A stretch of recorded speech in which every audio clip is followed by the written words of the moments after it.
அஸ்ஸலாமு அலைக்கும் வரஹ்மத்துல்லாஹி வபரகாத்துஹு. தினமும் ஒரு ஹதீஸ். ஒரு நாள் நாங்கள் ரசூலுல்லாஹி ஸல்லல்லாஹு அலைஹி வஸல்லம் அவர்களை பின்பற்றி மதீனாவில் அசர் தொழுதோம்.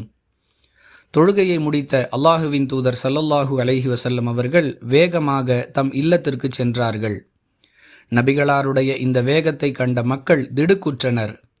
உடனே அங்கு திரும்பி வந்த அல்லாஹுவின் தூதர் ஸல்லல்லாஹு அலைஹி வஸல்லம் அவர்கள் மக்கள் திடுக்கத்தில் ஆழ்ந்திருப்பதை கண்டு, ஜகாத் நிதிக்கு சொந்தமான ஒரு வெள்ளி கட்டி என்னிடம் இருப்பது எனக்கு நினைவிற்கு வந்தது.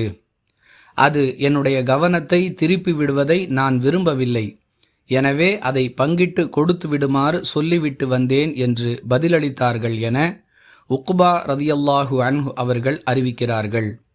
நூல் புகாரி, ஹதீஸ் எண் 851. அன்பிற்குரிய அல்லாஹுவின் நல்லடியார்களே, அமானிதத்தை பேணுவது எப்படி என்ற கேள்விக்கு பதிலாக ரசூலுல்லாஹி ஸல்லல்லாஹு அலைஹி வஸல்லம் அவர்களுடைய இந்த நடவடிக்கை அமைந்திருப்பதை பார்க்கலாம். ஒரு பொருள் எதற்காக நம்மிடம் ஒப்படைக்கப்படுகிறதோ அதற்காக அது முறையாக செலவிடப்பட வேண்டும்.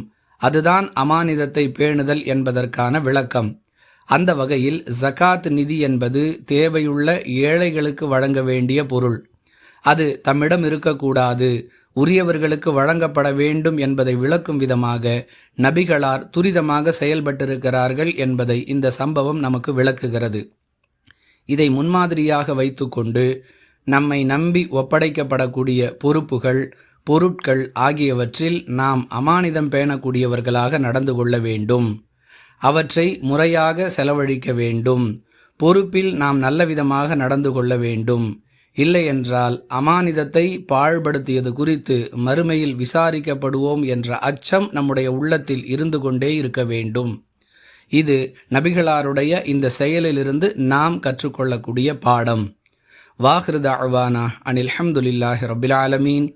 அஸ்ஸலாமு அலைக்கும் வரஹ்மத்துல்லாஹி வபரகாத்துஹு.